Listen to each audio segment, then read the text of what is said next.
Minsan, ang tao masaya, minsan hindi. Ang buhay natin, minsan, ups and down. But, ang maganda dyan, alam natin kung sino ang ating puntahan. Alam natin kung sino ang tawagin natin. Alam natin kung sino ang ating tatawagin. Walang iba kung hindi si Lord, si God. Kung ikaw ay may problema, na-depress ka ba, na-anxiety ka ba, hindi ka ba nakakatulog, maminaw kag kanta sa Ginoo, maminaw kag pulong sa Ginoo. Kung hindi, magpunta ka sa YouTube, sa social media, magbasa ka ba ng Bible, tawagin mo ba yung mga kaibigan mo na makipag-pray ka? Or, punta ka sa kwarto mo, mag-pray ka mag-isa.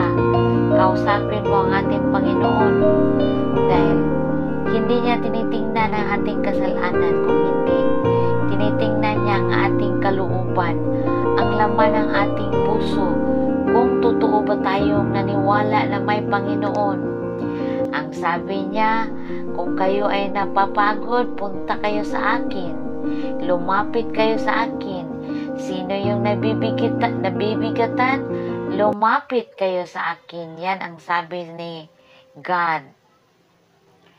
So, minsan guys, katulad sa akin, dati ay ang buhay ko walang Panginoon. Parang napariwara lang ako.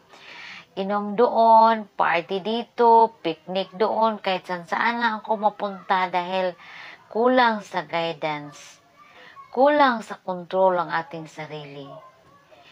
Mula na may Panginoon na ako, hinahanap-hanap ko na yung salita ng Diyos, nauuhaw na ako sa mga kanta ni God, nakinig ako palagi sa Word of God, kasi kung wala tayong pakikinig sa Word ni God is parang walang kwenta ang buhay natin. So, malungkot kayo guys is magbasa kayo ng Bible, mag-pray kayo sa loob ng kwarto, or magpunta ka doon sa park, maglakad-lakad ka, kundi magpunta ka doon sa mga quiet place, magbasa ka ng libro, or magtanim ka, or maglinis ka, or mag-distance ka muna sa mga maiingay. So, hanggang dito lang guys, hindi